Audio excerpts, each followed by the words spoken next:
Hey everyone, and welcome to Chef AJ Live. I'm your host, Chef AJ, and this is where I introduce you to amazing people like you who are doing great things in the world that I think you should know about. My guest today is the Ramblin Man, Brian Harris. Last year I had a wonderful chef on the show, the chef of Whole Harvest, Chef Will.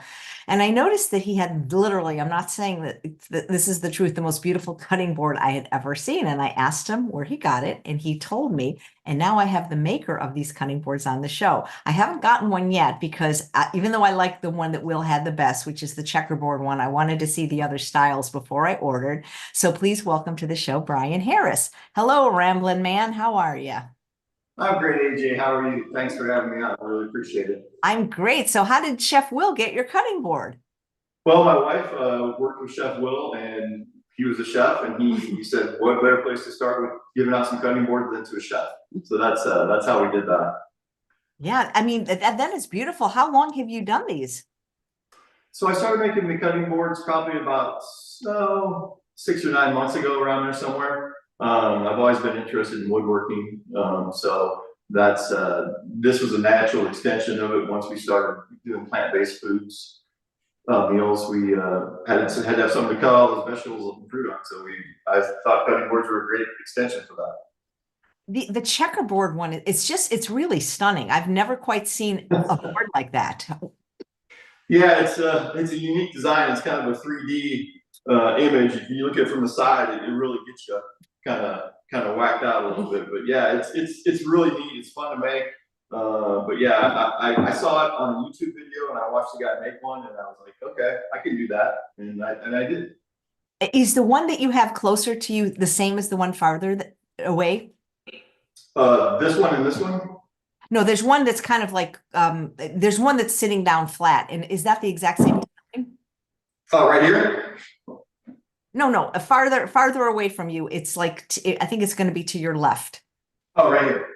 Yeah, that looks a little bit lighter to me, like maybe it's a lighter wood. Yeah, no, it's the same exact wood. It's just a smaller board. Basically, it doesn't have the other 3D dimensions on the edge. So it's just a smaller version of one of these, but same kind of wood. This is maple and this is walnut. Got it. Do you make anything else other than cutting boards? Yeah. We've made furniture. We made a couple bookshelves. We've made end table. We made a coffee table. Just whatever. So one of our daughters, actually a couple of daughters, moved to apartments. And of course, they need some furniture or whatever the case may be. So a natural extension was to make a few things for them, and we kind of did it together. So it was really nice. Yeah. We're making all of our grandkids will all get a handmade stool like this when they get old enough so they can stand up to the sink or get up on the potty, wherever the case may be. So yeah. You could maybe make a custom squatty potty. There we go. Yeah, exactly. Nice. So do you have a shop or is this just online? Um, just online. Just online, yes. Just online. How hard is it to make a cutting board? Well, that's a great question. Different ones take a little bit longer. And if you have, so today what I thought we could do is I watched a few of your videos, and you have chefs on, they do recipes for food. I thought we could do like a recipe for a cutting board and kind of walk through the steps if that's better. That sounds really interesting. Can anybody learn this craft? Definitely. Yeah, definitely. You can, even if you don't have all the tools that I have, you can go down to a woodworking store, and a lot of times they'll have a kit to make a cutting board. And you just have to basically glue things together and sand it and finish it. So yeah, it's not, you can be as intricate as you want, or it can be very easy to make. So yeah, definitely anybody can do it. Do you make any other kitchen tools or not tools, but like have you ever seen those beautiful salad bowls that are made of wood? Yeah, I've seen them. I haven't made one of those. I would need a lathe. Typically a wood lathe is used for those, and I don't have one of those as of yet. So I'm trying to keep it pretty narrow focused right now, but eventually I'm sure I'll branch out into that type of thing. What's the best way to care for a wood cutting board? Well, what you need to do is wood cutting boards are kind of unique in the fact that you can't use well, you know, when you finish a board, you don't use like paint or polyurethane or anything like that. That's not food grade. So what you do is use a common, what I make, I actually make some of my own paste like this. It comes in like this, and it's basically like a wax, okay? It's a combination of mineral oil, carnauba wax, and beeswax. You basically brush it on like car wax onto the board, and then you wipe it off and let it sit for a little while. So yeah, a lot of our audience, most of my audience is vegan. Is there a way to do it without the beeswax? without beeswax, you can just use mineral oil. Mineral oil. Great. Thank you. Yeah. What kind of wood makes the best cutting board? Well, you know what? Kind of walk through it. If you want, I can just kind of walk through it. I'm gonna show you the different woods and stuff like that, if that's okay. Sounds good. Yeah. So kind of with cutting boards, there's basically two different styles, like you see right here. So like you like the checker one here. This is what we call an end grain board. And this is what we call an edge grain board. Kind of confusing a little bit, end grain and edge grain. But basically wood has a grain to it, as you can imagine. So this is a nice chunk of maple here. The length of it, so this would be called the edge because it's along the edge grain, okay? And then when you cut the end off, this is the end grain, pretty simple, okay? So to make these two, these are the two kinds. It's a different process. So when you make this cutting board, which is an edge grain, you basically take several pieces of this, cut it, and glue it together, and then finish it. When you make the edge grain, you do the same thing. You glue these all together like this, but then you cut it into pieces like you see here, and you flip them up on the end, so the edge is showing on the top, and you glue these together. That's how you make the board that you see here, for example. Then you can alternate the pattern, and you have things that look like this. So that's an edge grain and an end grain. So you pick what kind of board you want to make, and then you want to look at your species of wood. So you use hardwood for cutting boards. And the best woods for them are like you have cherry here, which is kind of a strawberry color. You have walnut, which is nice and dark. Maple, which you saw over there. Then we have a redwood, it's called padauk. And then you have a purple board, which is a purple heart. And then you have another one, yellow heart, okay? Those are all hardwoods, and they're the best for this because they have really close cell structure. And that way contaminants don't get into the wood, and over time, you know, could create bacteria. It's a much more close cell. Then if you use something like an oak or anything like that, is much more porous, so it has a tendency more for contaminants to get in there. So once you choose your wood and you choose the style of board you want to make, then you kind of decide on the size. And what I like to do is when I'm designing boards is I will I have a notebook where I can pretty much put everything in that I do, and I'll just draw it out like that. And then I can kind of come up with a cutting list of what I'm going to need for it. So that's how it starts. Any questions on the different types of woods or? Not yet, guys. If you have any questions for Brian, just put them in the chat.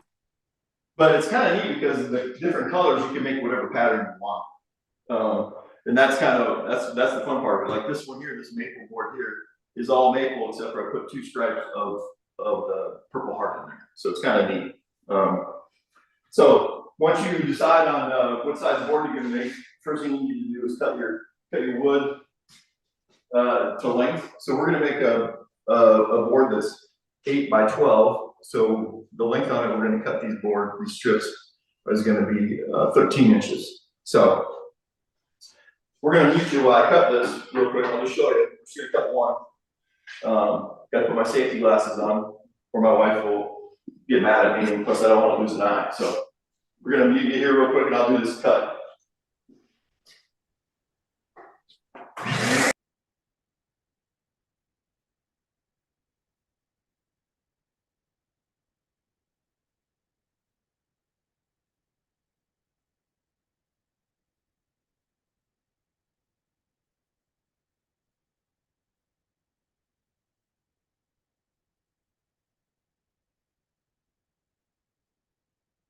So now I've got to cut the length, the 13 inches that I want. So now I need to cut it into these 1-inch strips, like this.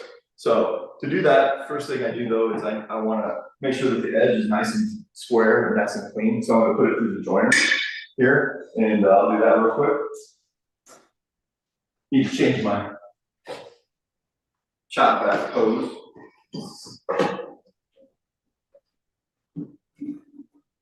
Ready?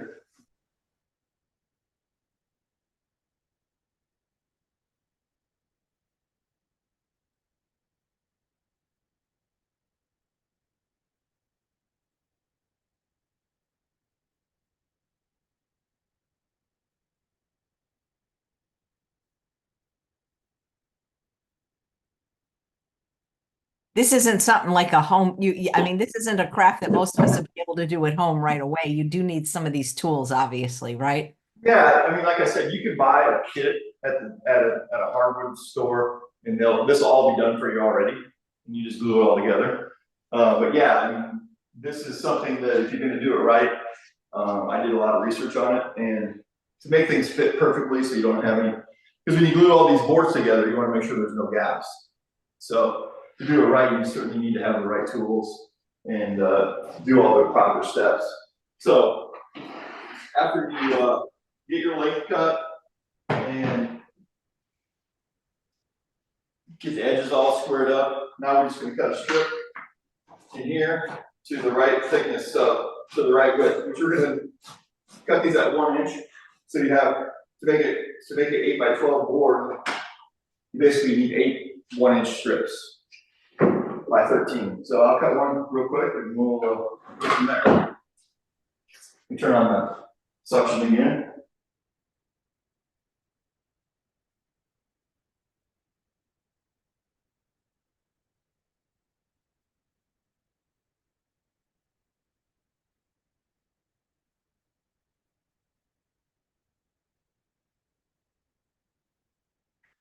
Of the 3 boards you sell, which one is the most popular?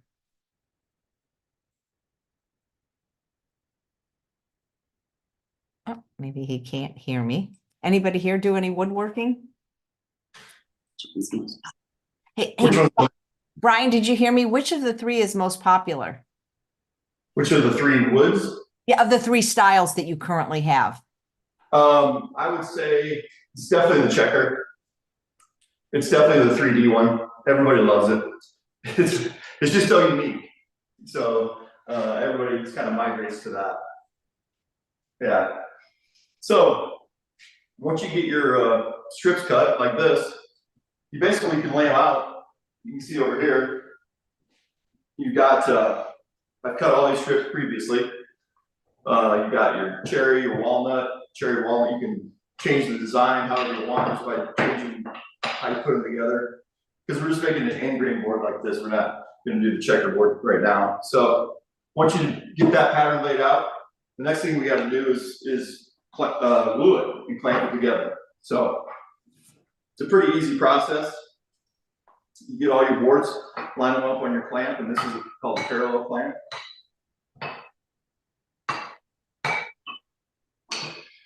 Put them up on the edge, and we're going to put some glue on, and we're going to clamp.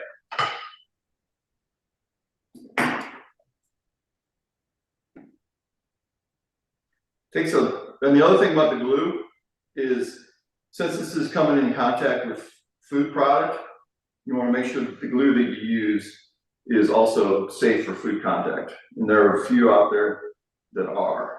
So that's just another note. So it takes a lot of glue because you want to make sure that you get every surface of this board on the edges covered, because you want to make sure there's no gaps in the board. I've got a little silicone roller to help me, roll it out here.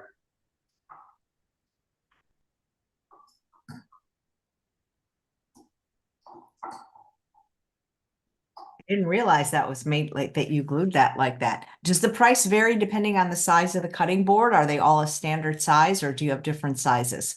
You can make, I think 12 by 18 is kind of a standard size, but everything's totally customizable. Since I make everything here myself, pretty much we can do whatever we want to do.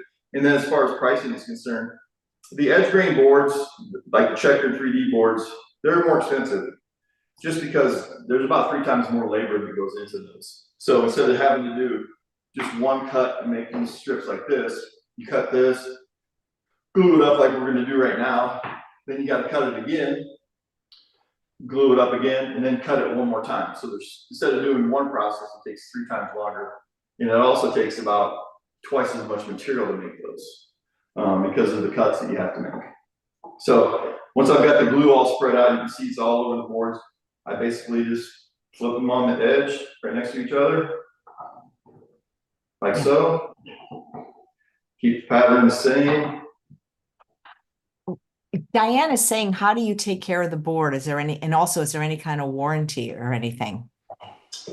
How do we take care of the board? As far as the cutting board after the fact, that's kind of what we were talking about with the wax. Right, but like, do you ever, like, do you wash? Yeah, I'm sure you don't put it in the dishwasher, but do you wash it? Yeah, so what you want to do is with the cutting board is I just use hot water and a washcloth. Do not use soap on it.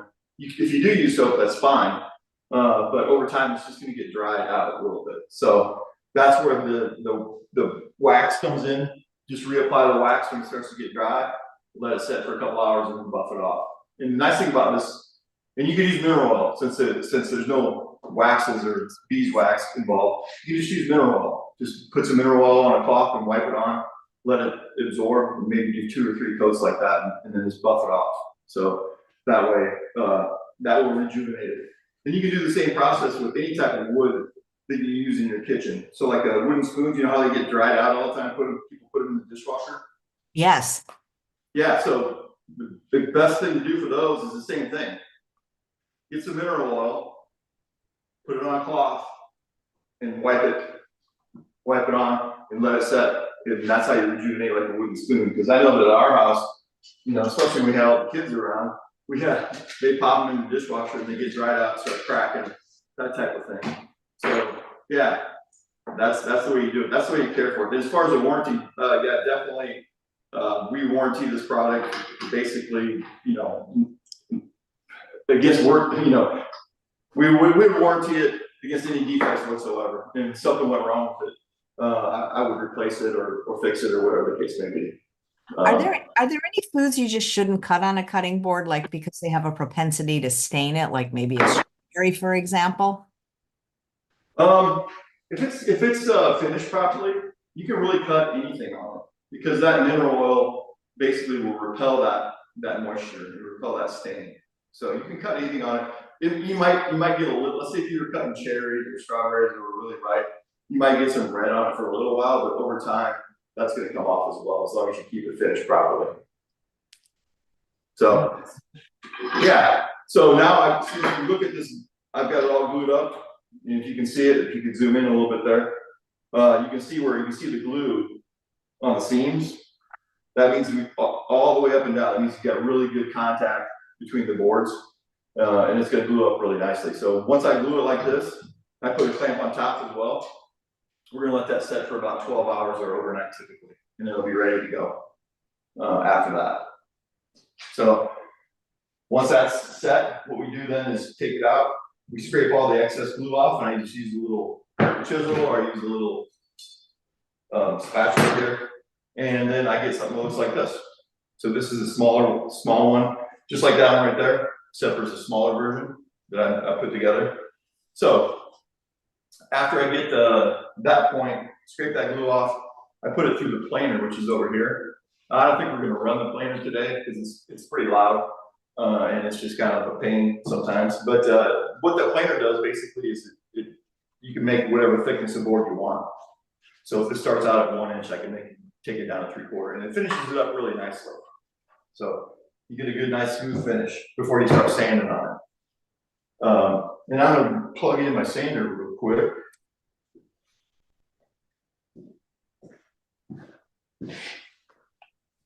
What do you guys think of the boards? I mean, doesn't that checkerboard one really that was the coolest thing I ever saw. It actually took focus for Chef Will's demo because I couldn't stop looking at the board. Oh, here's a great question. Brian, Mona would like to know, does a thicker cutting board last longer than a thinner one? And do your prices include shipping? The prices do include shipping. And really, a cutting board, I mean, unless you used it so much, the thickness really is more about the weight of the board itself. So like this board right here, you see, is 2 inches thick, okay? Which is nice because you put that on your counter, it's not really gonna slide around because it's very thick. This one is 1.25 inches thick, which is still very heavy. Most of the stuff you see at stores or box stores are gonna be like 3/4 inch thick. But the thickness, as far as wearing out, I would say it could be done, but you'd have to be cutting pretty much all day, every day for a long time. So, yeah. And I think I said, yeah, shipping is included with the pricing. Nice. When I stare at that, I almost feel like it's hypnotic when I stare at that one. It almost makes It me, is. yeah. It is. It hypnotizes you and says, this is amazing.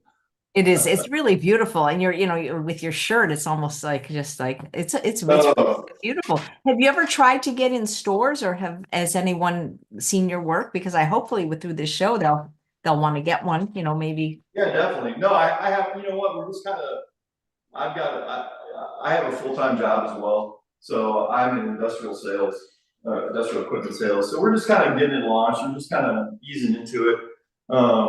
Because, I was going to say, like, the kind of stores that I think would like something that's that unique. I don't know if you want to contact them, but one of them is where I used to live in the desert. It's called Kitchen Kitchen. It was the most beautiful, like, kitchen store ever. And all of her stuff was very unique. And then there's another Grass Valley called Tessa's Culinary Kitchen. Because I'm not thinking like you're not like to be in a Walmart, like a high-end, beautiful culinary store. So those two, maybe I don't know if you have like little small samples to sell them, or maybe this video, or just because I think if people saw how beautiful it was, they would want one, or at least I want one. I mean, I want the checkerboard one. Now that I see one, I know I really want the checkerboard one. Well, you were supposed to have one, but UPS didn't work out so. So it'll be there shortly. Yeah. Are you able to personalize them? Because I know some companies that sell wooden things, for some reason, I don't know how they do it. They're able to like inscribe things on the cutting board. Yeah, no, we can do that as well. And there's a couple of different methods to do that, and stencil it on there, or you can engrave it on there. Either way, you can do that, yes. Oh, that would have been cool to have it say Chef AJ's Healthy Kitchen. Karen says, what kind of wood are these cutting boards? Okay, so the checkered ones,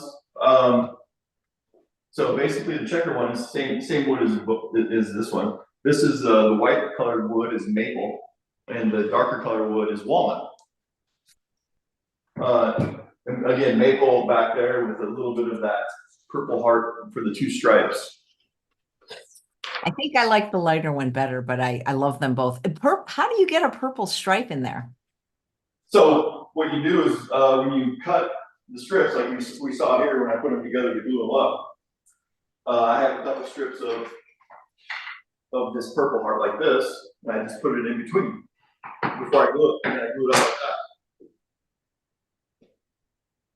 So strips of maple, and then 2 strips of the purple heart right here, which are 1/2 inch thick, 1/2 inch wide.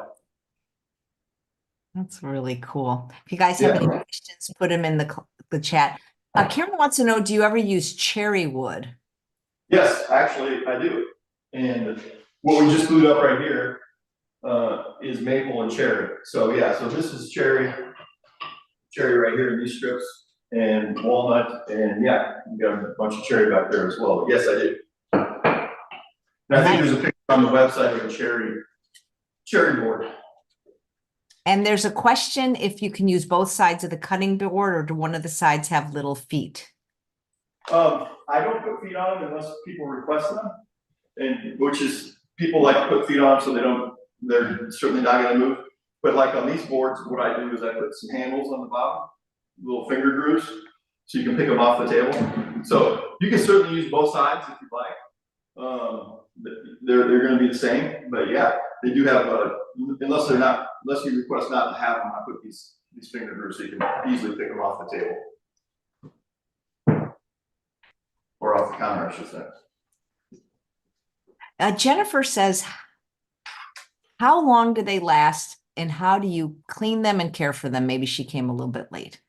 That's fine. They're pretty much gonna last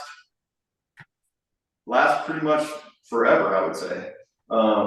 As long as you take care of them, and again, to take care of them, you want to make sure that you, after they start to get dried out, you can tell when they start to get dried, they'll lose their color a little bit, or they get a little rough. You just reapply the mineral oil on them, wipe it on a couple times, and let them dry, and buff that off, and you're good to go again. The mineral oil basically protects the wood from water absorbing into it and making it expand. So, yeah. And there's a question, what is the hardest wood? What is the hardest wood? That's a good question. Of the ones that I use, of these, between the maple and the walnut and the cherry, the maple is the hardest. But I think overall, I'm not sure what the hardest wood is, but definitely the maple is that I use. Hickory, which you don't want to really use for cutting boards, is very porous, and that's really hard. That's really hard on your tools. There's a question. From Janet, do you need a CNC machine to engrave letters? Not necessarily. No, you can do it. You can do it by hand with a router with a template. That's typically the way it's done. If you don't have a CNC, use a router and a template.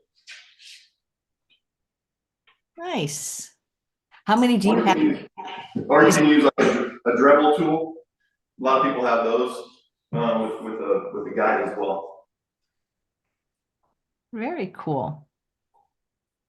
That's interesting about the glue. Do you know any brands of food safety glue? Yeah.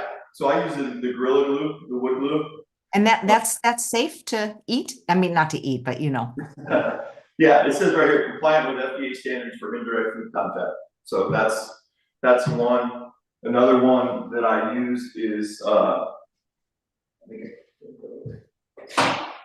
brand is a Tight Bond, and this is Tight Bond 2. I don't use this on cutting boards. They have a Tight Bond 3, which is also FDA approved. How long does it take to make one board from start to finish? Just depends on, something like this. The labor that goes into a board like this is probably like 4 to 6 hours, around there somewhere. I mean, not straight through, because you gotta let it dry in between times to glue it up with the labor itself. You make more than one at a time. But whereas something like this board right here that we made, the small one, you can make this board in literally probably 45 minutes to an hour. Yeah, that would be cute to have a little one, like if you're just cutting something really small, It is. And you can use it for, you can use it to put vegetables out on or fruit out on, whatever. It's nice to have. How do you get like the onion smell out of the cutting board? That's a great question. I don't know how you do that, to be honest with you. That would be, I think that's one of those ones where it probably gets into the wood a little bit, but over time, I'm sure it would come out. But yeah, I don't know about that one. That's something. Well, I wish you every success with your new venture. Well, thank you very much. Appreciate it. I mean, your work is really beautiful. I hope the people will find you that appreciate. Yeah. I hope so too. We're just kind of getting started, and I like doing it, and I've been just grew up with it, so I really enjoy it. Thank you so much for having us on. Oh, wait, I was gonna let you go, but now there's more questions, so let's get to them. Thank you. Okay. There's one from Diana. Can you use vinegar to clean them? I don't know why you couldn't use vinegar to clean them. It wouldn't hurt them. It wouldn't be any worse than using water. Again, I would just be cognizant of when it starts to dry out, reapply the mineral oil to keep it good. But yeah, you can do that. It's not really gonna hurt it. Great. And then there's a question, I think it's from Deborah. Do you have any new designs that you're thinking about creating? There's lots of designs out there. There's a lot of them that I want to try. I've just kind of been working on this particular design a lot because it takes a long time to really get it down pat. But yeah, there's some really nice wavy designs you can put in, some different three-dimensional stuff you can do. But yeah, definitely, I will be doing that at some point. So you literally, you literally, oh, go ahead. Well, you go ahead.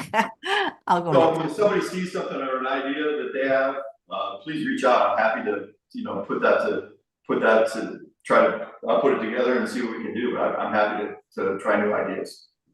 So you literally saw a YouTube video of a cutting board that looks like the checkerboard one, and then you started making it. Yep, I did. Kind of laid it out and took, just researched it, and it took a few trials to get it right. But yeah, I definitely did. Did you get any, did you get it on the first try? No, I did not.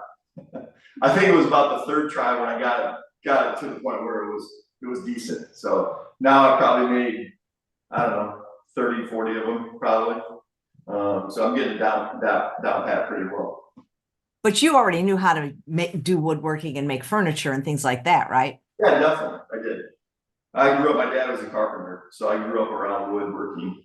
I didn't. I went to college and got my chemistry degree, but I was around it when I was young and just really fell in love with it. So when I had the chance to pick it up again to do some things, I did. So it was awesome. Have you ever injured yourself doing woodworking? I have not, thankfully. I take safety very seriously. I like to have all my fingers intact, and I have not injured myself. I make sure that I do the right things. That's great. Let's see. Mary says, do you make boards from one piece of wood with no glue? I don't. I could, but the issue that I see, or you can see with one piece of wood, is it depends on how wide that piece you want to make that. But over time, that wood has the potential to warp. It can go, concave or convex or whatever the case may be. But it has a tendency to move around. All wood moves around over time because it absorbs moisture and just heat and cold. So I typically don't. I mean, you can, but what I would say is you have to be careful that, these are nice and flat, obviously, so they stay flat. If you have one piece, it tends to warp and it won't set quite as flat. What's the most unusual thing you ever made? Oh, wow. Well, I guess this is kind of cool. I think it's probably, I made this ring game. You've probably seen one of these before, I'm sure. But yeah. I've never seen that. How do you use it? So you basically have one person on each side, and you have a ring and a string, and you try to get the hook back onto this little hook right here. So yep, you compete. You have a little marker that you put right here. And then as you let's say I make a ring, I move the marker towards them. And once I get it all the way over to their side, I win. So yeah, two people one on each side. And I won't be able to hook one right now, but that's you just keep going until you hook. So yeah, it's kind of a neat little game. The neighbor requested some of these, so I think I made like 8 of them. And she had a party and she wanted some of these. So yeah, I'd say this is probably the most unique thing I made. That is really cool. So yeah. Here's a question. Sure. Are there any benefits using multiple pieces of wood from a strength-wise angle? There actually is, because when you glue several pieces of wood together, you don't have that width where you can just snap it like this.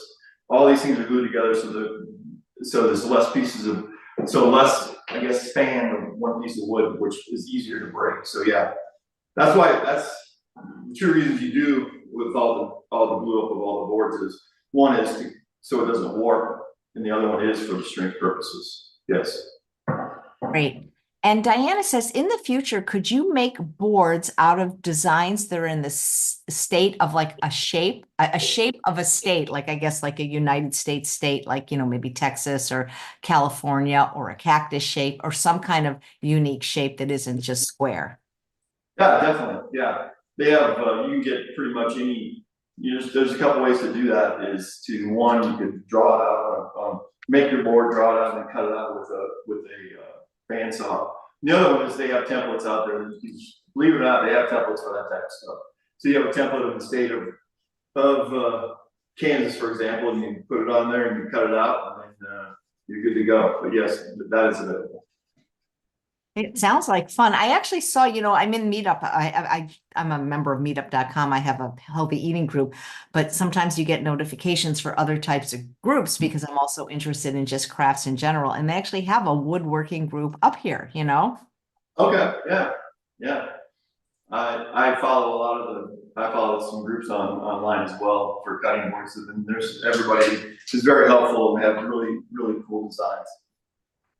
Very cool. What was the biggest thing you've ever made? I would say the biggest thing I made would be we made kind of a coffee table that was about 4 foot by 4 foot. Turned out really well, and one of our daughters has it in her apartment. So yeah, it's really neat. I thank you for the question, Deborah, because I've been posting without verbally saying in the chat and in the show notes that Brian is offering a 20% discount if you mention Chef AJ, but she's saying, how long will that discount last? How about as long as Chef AJ's alive? I'm just kidding. That's perfect. If you reference Chef AJ, you're gonna get 20. Oh, that's funny. That's Yeah. very funny. Well, when I get my board, I'm going to take a picture, unless you know what, send me a picture because it would make a nice thumbnail. And I'm going to contact Jen at Kitchen because this is a very high-end, unique product, and I can see it in one of those really beautiful stores that you buy kitchen stuff, Well, great, thank you. But you're gonna get one of the checkerboards, and you're gonna get two of the smaller boards. So you'll have a couple to look at. Yep. Very cool. Well, this was a lot of fun, Brian, and congratulations on starting this new venture. I tell you that checkerboard one it's really never seen anything like it, because when Will was doing his demo, I wasn't even focusing on the food. The board is mesmerizing to look at. It's very, very beautiful. Well, thank you so much. I appreciate you having me on again. It's been very nice. It's my pleasure. We're not here to talk about diets, but I hear since you met the people at Whole Harvest, you're actually eating more plants. I actually am. Yeah, my wife has been on me to do that, and I actually enjoy it. We have some really good meals. She makes really good lasagna, vegetable lasagna, and chili, and yeah, I'm doing really well. I need to do better, but overall, I've come a long way. Well, that's great, because now you're in our community and we're just happy for you. And just we love it when people eat more plants. And thank you very much for making such a beautiful product that goes with our lifestyle, for sure. Great. Thanks again for having me on. Oh, my pleasure, Brian. And thanks all of you for watching another episode of Chef AJ Live. We have another show for you today at 2 p.m. Pacific time. We have Chef Kelly Williamson. She's going to be making wonderful food. I wish I could tell you what it was because I can't remember, but it's some kind of pasta. It's got some long Italian names. So just come back at 2 for Chef Kelly. Thanks.